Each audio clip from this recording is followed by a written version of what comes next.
설교는 복음에 관한 이야기입니다. 복음인 복음인데 복음과 다른 것들을 말씀하십니다. 다른 복음을 따르지 마라 이야기입니다.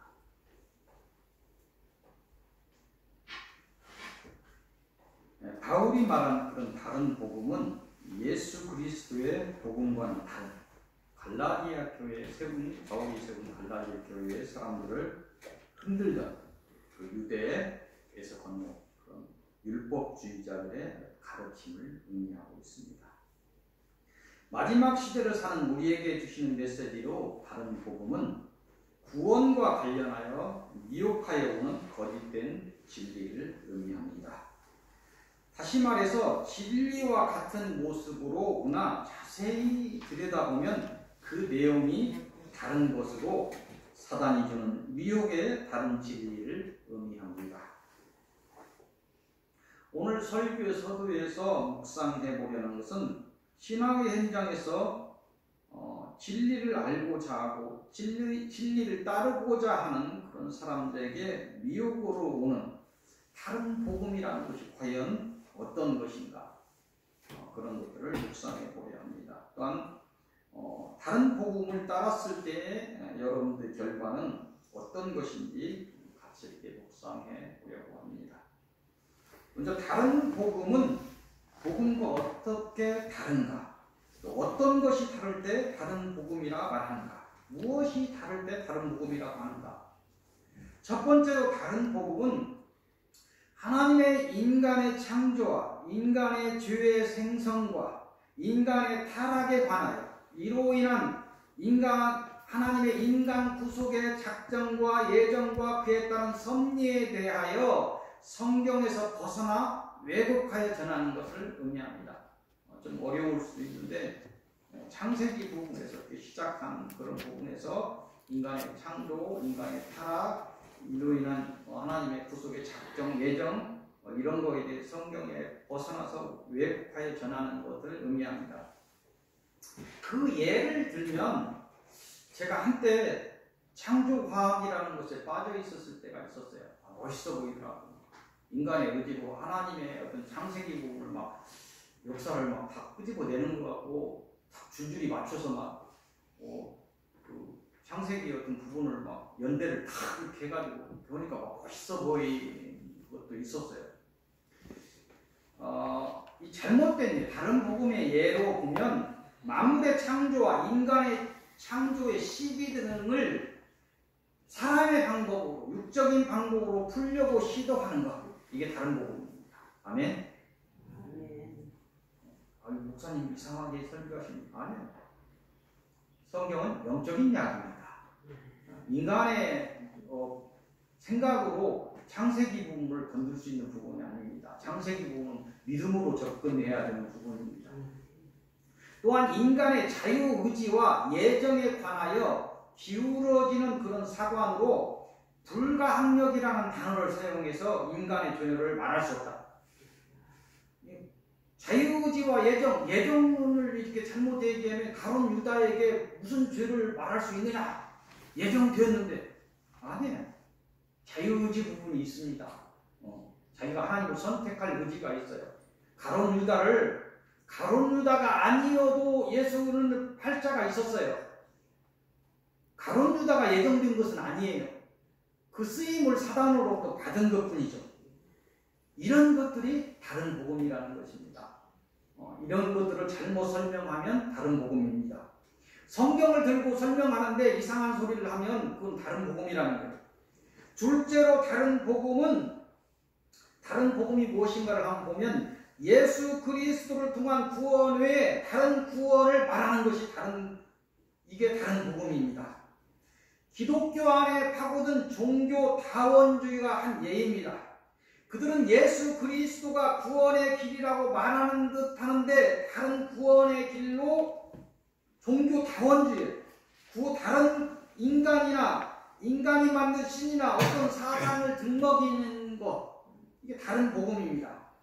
세계 교회 연합을 꿈꾸는 기독교 연합, WCC, 세계 교회 연합을 꿈꿉니다. 거기에서 하고 있는 에큐메니칼 운동, 이게 이제 기독교 연합 운동이죠. WCC에서 하고 있는 에큐메니칼 운동이 기독교 연합 운동인데, 거기까지는 좋은데 기독교 연합을 넘어서서 타 종교 간 화합의 영역까지 넘어들면 교회에서 원불교, 불교, 천주교 다 모여서 돌아가면서 이쪽에 가서 예배드리고 저쪽에 예배드리고, 아 당신 멋있습니다. 상상할 수 없는 것이, 아니 기독교 연합까지는 무엇을 이야기할 수 없겠는데 다 종교 간 화합의 영역까지 넘어들면서 이거는 거기에 종교다원주의가 스며들지 않았느냐 조심스럽게 의심할 수밖에 없는, 걱정하게 만드는 다른 복음일 수 있다는 것입니다. 세 번째로 들만한 다른 복음은 하나님의 심판에 관하여 왜곡하여 전하는 것입니다. 특히 요한계시록 같은 묵시록이나 예언서를 자기 생각대로 자의적으로 해석하거나 지극히 육적인 방법으로 풀어내 사람들을 현혹시키는 것, 이것이 다른 복음입니다. 그들은 어디서 오는지도 알지 못하는 그러한 소리와 이미지, 환청, 환상, 이런 하나님의 메시지로 오해하고 하나님이 주었는지 사단이 주었는지 정확하지 않은 것들을 가지고 심판의 시기나 심판의 방법, 그 양상에 대해서 이야기한다면 가짜입니다. 그건 분명히 가짜라고 얘기하는데, 내가 환상을 보았는데, 내가 환청을 들었는데, 그렇게 이야기하면서 심판의 시기나 심판의 방법, 그 양상에 대해서 이야기하면서 사람들을 미혹하는, 그럼 무분별하게 전파하면서 진리를 알고자 하는 사람들을 미혹하는 그런 사단의 종의 역할을 감당하는 사람들이 많이 있습니다. 이게 다른 복음입니다. 성경은 그렇게 이야기하지 않습니다. 오늘날 신천지 같은 이단의 집단은 비유풀이라는 정상적이지 않은 방법으로 계시록을 해석하여 사람을 미혹하기도 합니다. 근데 그 안에 이만희가 있어. 아니라고 하는데 그 안에 예수 그리스도의 자리에 이만희가 있어. 이단이면서 다른 복음입니다. 그리스도가 전한 복음 위에 다른 복음이 있을 수 없습니다. 그 그리스도가 가신 길 위에 다른 구원의 길이 있을 수 없습니다. 다시 오실 그리스도 위에 다른 심판자가 있을 수 없습니다. 진리가 아닌 것에 미혹되지 않기를 빕니다. 예수 그리스도 위에 다른 것에 눈을 돌리지 않기를 빕니다. 오직 하나님이 주신 말씀과 하나님이 주신 지혜와 하나님이 주신 능력 안에서 여러분들 승리하시기를 빕니다. 우리가 다른 복음을 따랐을 때 치명적인 결과가 옵니다. 우리가 진리를 알지 못하게 되고 또한 진리를 놓치게 된다는 것입니다. 그로 인한 결과는 우리가 알지 못하는 사이에 하나님을 놓치게 됩니다. 우리가 하나님을 아는 것과 하나님을 믿는 것은 다른 것입니다. 하나님을 붙들고 교회를 다닌다고 해서 하나님을 놓치지 않았다고 말씀할 수 없습니다.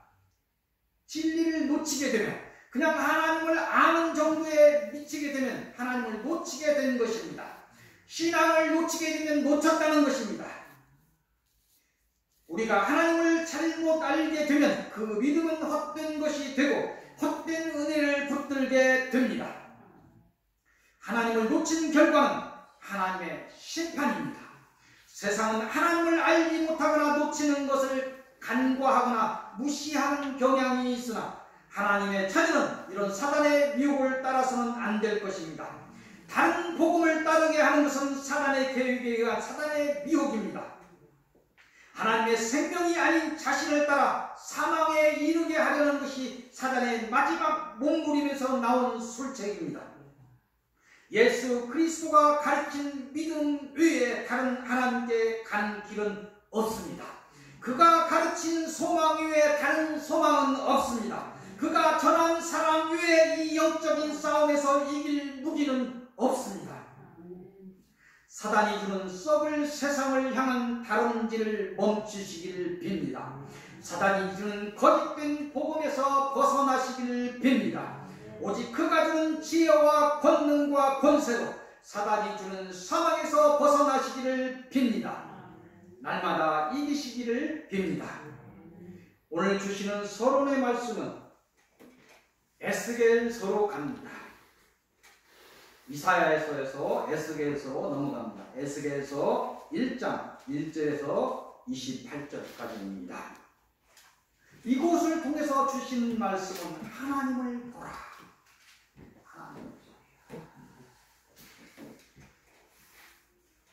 에스겔서의 처음을 보면 서른째 해 넷째 달 초 닷새 날 정확하게 나와 있어요. 30세 되는 때 이 에스겔이 바벨론으로 잡혀간 지 5년째 되는 해라고 나와 있습니다. 그래서 에스겔이 제사장의 어떤 그런 사명보다도 선지자로서 사명을 받습니다. 그 잡혀간 그런 상황 속에서 얼마나 두려웠겠습니까? 이곳의 내용은 뭐냐면 하나님을 보라 했는데 에스겔을 사명자로 부르실 때 첫 장면을 그리고 있습니다. 에스겔서 1장 1절에서 28절이 그거예요. 에스겔을 사명자로 부르는데 그 첫 장면 하나님께서 에스겔을 부르는데 에스겔은 하나님의 은혜를 받고 그의 눈이 열립니다. 그의 눈이 열리면서 하나님의 보좌를 보았으며 하나님의 영광을 맛보았다는 것입니다. 바벨론의 포로로 잡혀간 에스겔에 있어서 두려움은 날마다 일상이었을 것입니다. 그런 에스겔에 있어서 소명을 하시고 부르시고 사명을 주시기 전에 소명하시는 하나님을 알리는 일이 중요한 거죠. 이스라엘 백성을 애국에서 빠져나오게 할 때 10벌의 재앙을 주신 이유는 애국 사람에게도 이스라엘 백성의 여호와 하나님이 어떤 하나님인가를 알렸겠지만 이스라엘 백성에게도 그 노예로 살던 이스라엘 백성에게도 네가 믿는 네가 알고 있는 하나님의 백성이 어떤 분임을 알리는 그런 시간들이 필요했습니다.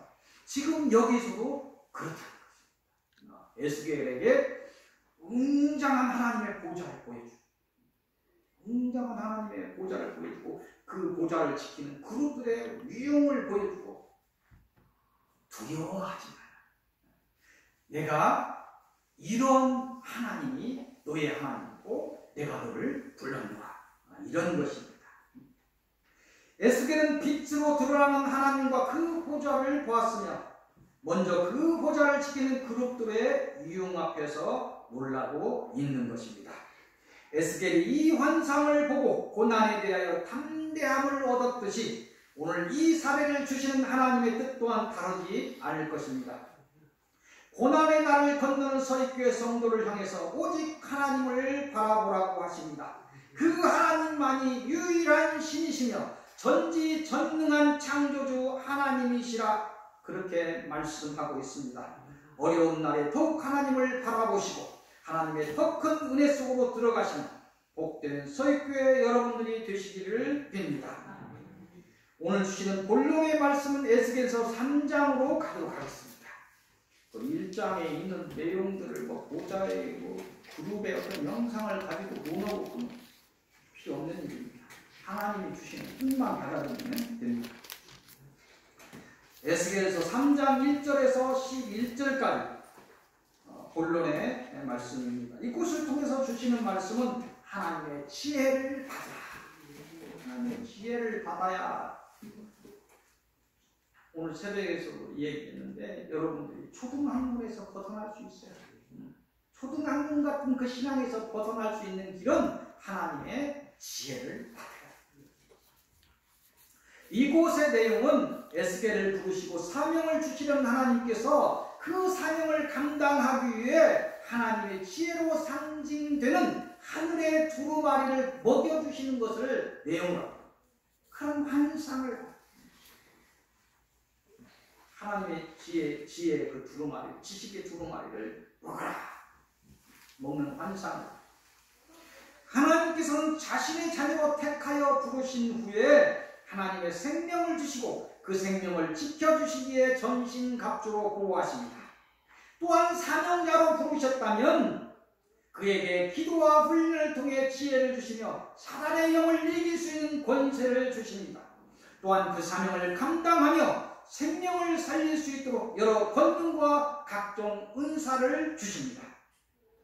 세상의 지도자는 자신의 병사를 무기도 없이 전쟁에 보내지 않을 것입니다. 하물며 온전하신 하나님의 일이야 더할 나위 없을 것입니다. 하나님의 자녀가 된 사람, 그 주신 생명에 관하여 온전히 하나님을 의지하시기 바랍니다. 하나님의 사명자로 부름을 받은 사람은 그 사명에 대하여 오직 하나님의 뜻을 따라 전진하시기 바랍니다. 구속의 일에 관하여 하나님의 섭리는 온전함을 믿으시길 바랍니다. 다만 자신의 의지와 계획을 놓고 하나님의 지혜와 그 힘을 의뢰하시고 구하시기를 빕니다. 여러분이 하나님이 세운 사람이 맞다면, 여러분을 하나님이 세웠다면 하나님은 반드시 여러분에게 하늘의 지혜를 열고 이길 수 있는 길을 보여주실 것입니다. 여러분이 이길 수 있는 권능의 전사로 세워주실 것입니다. 여러분을 통해 천국을 확장하시는 하나님의 일에 대하여 감사하시고 맡은 바 사명을 온전히 감당하시기를 빕니다. 천하보다 귀하다 말씀하시는 하나님의 생명을 구하시는 여러분이 되시기를 빕니다. 그리하여 천하보다 귀한 하늘의 영원한 복을 얻으시기를 빕니다. 오늘 주시는 결론의 말씀은 결론이 두 개가 있습니다. 결론의 첫 말씀은 에스겔서 7장으로 갑니다. 에스겔서 7장 1절에서 13절까지 보도록 하겠습니다. 이곳을 통해서 주시는 말씀은 세상의 끝이 있으리라. 이곳의 내용은 포로로 잡혀간 에스겔을 통해 주시는 이스라엘의 마지막 심판에 관한 것입니다. 끝이 왔다 강조하십니다. 이제 이스라엘을 불쌍히 여기지 않은, 이제 끝이 왔다, 은혜가 거쳤다는 거예요. 긍휼히 여기지 않을 것이며 이스라엘의 죄악의 행위대로 심판하리라 하십니다. 에스겔을 가만히 보면 에스겔의 초기에 벙어리가 되게 하십니다. 자기 의지대로 은혜를 못 받게 하십니다. 이제 은혜를 받을 수 없는 심판의 이야기만을 행위로, 어떻게 심판을 받을 것인가 행위로 하는 수밖에 없고 말을 못하게 하시는 거예요. 박 목사가 입을 열고 여러분들에게 은혜를 막 이야기, 지금 아직 은혜에 대한 여러분들 감사하시기 바랍니다. 완전히 막혀도 그러지는 않겠지만 은혜의 때가 거치고 나면 박 목사도 은혜에 대해서 이야기하지 못할 수도 있습니다. 이제 은혜가 거쳤다, 그렇게 이야기할 수도 있어요. 기가 막힌 일이 일어날 수 있습니다. 이 에스겔의 입을 통해서 이스라엘을 넘어서 이 시대 이 땅의 심판을 말씀하시는 것에 주목하시기를 빕니다. 심판의 그날이 다가온다고 말씀하십니다. 재앙의 날이 임박하였다고 경고하십니다. 사람이 그 죄악으로 말미암아 자기의 목숨을 유지할 수 없으리라 경고하시는 것입니다. 이 심판의 경고와 함께 주시는 결론의 말씀이 서두에 묵상한 갈라디아서 1장 6절에서 10절까지 말씀입니다. 다른 복음을 따르지 말라. 마지막 은혜에 심판이 있다 말씀하시면서 마지막 사단의 미혹이 강할 것을 의미하는 것입니다. 다른 복음을 따르지 말라, 이렇게 경고하십니다. 신약의 시대를 사는 그리스도인에게 예수 그리스도를 통해 주신 말씀 외에 다른 진리가 있을 수 없습니다. 그 예수 그리스도 외에 다른 구원의 길을 찾아서도 안 될 것입니다.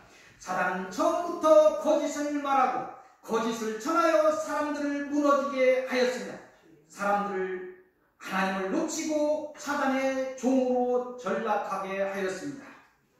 마지막 시대를 달려가고 있는 이 땅에 거짓된 다른 복음은 그 수를 헤아릴 수 없이 많음을 아셔야 할 것입니다. 예수 그리스도를 통한 회개의 복음이 아닌 것에 주의하시기 바랍니다. 구약의 선지자처럼 세상의 기복을 앞세우는 자들을 주의하시기 바랍니다. 인애를 놓치고 제사에 열을 올리는 거짓 선지자들을 주의하시길 빕니다. 믿음은 행위의 결과가 아닙니다. 믿음은 인간의 고백과 하나님의 은혜가 만나 이룬 고귀한 열매입니다. 소망은 세상을 향해 달리면서 던지는 그물 같은 것이 아닙니다. 자기 십자가를 지고 예수 그리스도의 가신 길을 따라가는 자의 머리에 피어난 하나님이 주시는 빛으로 이루어진 하늘문으로 들어갈 수 있는 언약의 번호표입니다. 사랑은 있으면 좋고 없어도 무방한 공수표 같은 것이 아닙니다. 하나님의 나라에 들어가려는 자가 반드시 받아야 하는 번호표의 확증의 인침이며 하나님의 나라에 들어가려는 자가 반드시 이루어 받아야 하는 하늘 문을 여는 만능의 열쇠입니다. 하나님이 주신 믿음과 소망과 사랑 외에 다른 것을 붙들지 않기를 빕니다. 오직 하나님을 바라보시고 주신 은혜를 품고 날마다 승리하시고 마지막까지 이기시는 서익교회 성도들이 되시기를 빕니다. 기도하겠습니다. 오직 하나님만을 바라보게 하옵소서. 오직 하나님만을 바라는 저희들에게 지혜를 주셔서 다른 복음을 들고 오는 사단의 미혹을 이기게 하옵소서. 오직 진리를 듣고 진리를 깨달아 진리이신 하나님께 이르게 하옵소서. 주 예수 그리스도의 이름으로 기도하옵나이다. 아멘.